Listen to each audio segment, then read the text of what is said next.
అందరికీ నమస్కారం. జూన్ 23, 2025 55వ రోజుకి స్వాగతం, సుస్వాగతం. కోనారం 12368 సివిఆర్ పద్ధతిలో వరి సాగు. ఈ కోనారం 12368 కోనారం వరి పరిశోధనా స్థానంలో వెలువడించడం జరిగింది. ఇంకొక 75 రోజుల్లో వరి కోత కోయడం జరుగుతుంది. మనం ఇప్పుడు pre flowering, flowering, harvesting, ripening.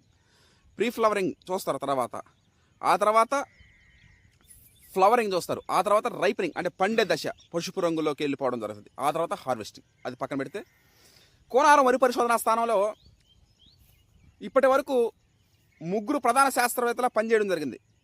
P Venkatrao గారు 2007లో బాధ్యతలు స్వీకరిస్తే 2009కి ఆయన బదిలీ అయ్యి వెళ్ళిపోవడం జరిగింది.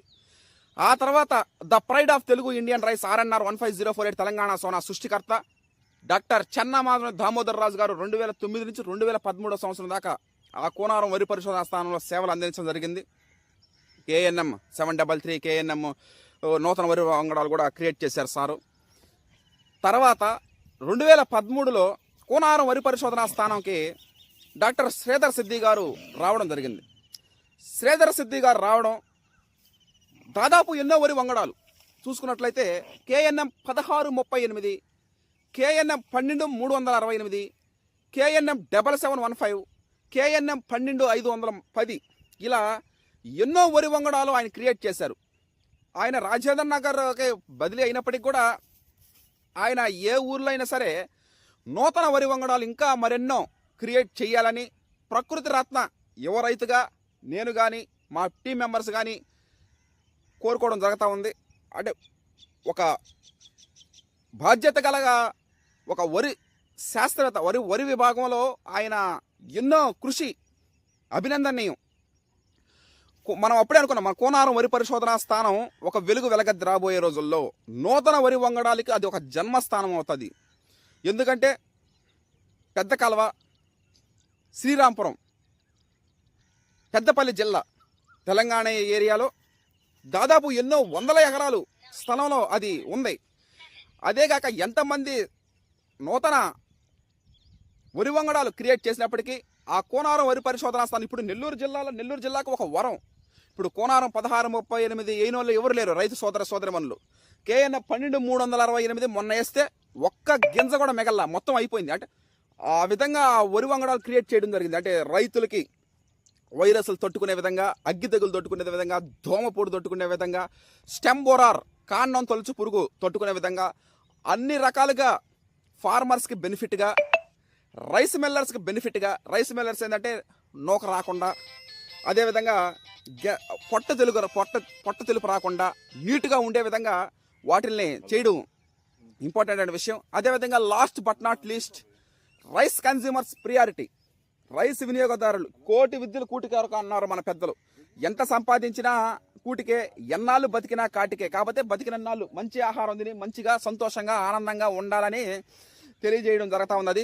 ఆ విధంగా కోనారం 12368 మనం వేయడం, ఆయనకి ప్రత్యేక కృతజ్ఞతలు తెలియజేస్తా ఉన్నాం. మనము హర్షత్ విహారం టీం మెంబర్స్ తరపున కోనారం వరి పరిశోధనా స్థానం కూడా మనం వెళ్ళి ఆ సార్ని కలవడం జరిగింది. ఇది ఒక సంతోషకరమైన విషయం. ఇప్పుడు రాజేంద్ర నగర్లో కూడా నూతన వరి రకాలు క్రియేట్ చేయాలని కోరుకుంటూ సెలవు తీసుకుంటున్నాను నేను. అందరికీ నమస్కారం. మన వరి సాగు ప్రయాణం 55వ రోజు నడుస్తుంది. 55 అంటే ఈ అంకి చాలా విశిష్టమైంది. మనుషుల జీవితాల్లో అయితే నడువయసు దాటిందని అంటారు. ఈ విధంగా మామూలుగా కొన్ని రంగాలలో పనిచేసే వాళ్ళు అయితే దాన్ని గొప్పగా చెప్పుకోవడానికి 50 ఏళ్ళ తర్వాత స్వర్ణోత్సవాలు అంటారు. ఈ విధంగా జరిగిపోతుంది వ్యవసాయ ప్రయాణం. మెయిన్గా అక్కడ డాక్టర్ శ్రీధర్ సిద్ధి గారని ఆయన అక్కడ కోనారం వరి పరిశోధనలో చాలా కొత్త వరి వంగడాలు కనుక్కొని ఆయన మళ్ళీ ఇట రాష్ట్ర రాజధాని మన తెలంగాణ హెడ్ క్వార్టర్కి రాజేంద్ర నగరానికి రావడం జరుగుతూ ఉంది. అలాంటి సార్లు ఎంతోమంది వాళ్ళు కొత్తగా కనిపెట్టిన వరి వంగడాలు కొన్ని లక్షల వేల రైతుల పాలిటీ ఎంతో ఒక వరాలుగా మారి, అంటే ఎందుకు ఈ విషయాలు చెప్పాల్సి వస్తుందంటే ఆ రకాలలో తెగుళ్ళు బగుళ్ళు తగ్గినప్పుడు ఏంటంటే రైతులకి పెట్టుబడులు తగ్గుతాయి, దిగుబడులు పెరిగినప్పుడు లాభాలు పెరుగుతాయి. ఆ విధంగా వాళ్ళందరూ హృదయాల్లో ఇటువంటి సార్లు అందరికీ ఉంటారు. ఎప్పుడు ఆ సార్లు బాగుండాలి, వాళ్ళు ఎక్కడ ఏ ప్రాంతాల్లో ఉన్నప్పటికీ కూడా రైతులకు మేలు చేసే విధంగా వాళ్ళు మంచి మంచి వరి వంగడాలు కావాలని, వాళ్ళు బాగా మంచి ఆయురారోగ్యాలతో ఉండాలని మేము మనస్ఫూర్తిగా కోరుకుంటున్నాం హర్షత్ టీం తరఫున. ఇది అందరికీ నమస్కారం. ఈరోజు 55వ రోజు జరుగుతుంది మన వరి సాగులో. ఇప్పుడు రేపు ఎల్లుండి కలుపు తీయడం జరుగుతూ ఉంది ఈ ప్రకృతి వ్యవసాయంలో. కానీ కలుపు అనేది చాలా ఖర్చుతో కూడిన పని. అది పెట్టుబడి లేకనే ఆటోమేటిక్ అదే పెరిగిపోతుంది. అది పెట్టుబడి పెట్టకపోయినా మనకు ఖర్చు ఎక్కువ పెంచుతుంది అది. కానీ అది చాలా తగ్గించాలంటే, చాలా చేయాలంటే అది కేవలం మన చేతుల్లో లేదు. ఓన్లీ ట్రాక్టర్ డ్రైవర్ వెంకయ్య శుద్ధంగా దున్నడం వల్ల దాన్ని 1, 2, 3 సార్లు 4 సార్లు దున్ని నీట్గా చేస్తే కలుపు తగ్గుతుంది. ఆ విధంగా ట్రాక్టర్ దున్నడం వల్ల కలుపు తగ్గి ఈరోజు రేపు రెండో కలుపు తీస్తాం. కనీసం ఒక 20 మందితో మొత్తం కంప్లీట్ అయిపోద్ది. అంటే చాలా వరకు రూపాయలు 10 పైసలు ఖర్చు పెట్టి తీయాల్సిన వచ్చిందనమాట. లేకుంటే ఒక ఎకరాకి 2-3 వేలు వచ్చి 5,000 కావచ్చు. ఆ విధంగా కలుపు పెంచడం జరుగుతుంది. దాంతో ఏంటంటే మాకు ప్రకృతి కూడా బాగా సహకరిస్తుంది. ఏం ఇబ్బంది లేదు. నీళ్లు శుద్ధంగా బారుతున్నాయి, ఏం ఇబ్బంది లేదు.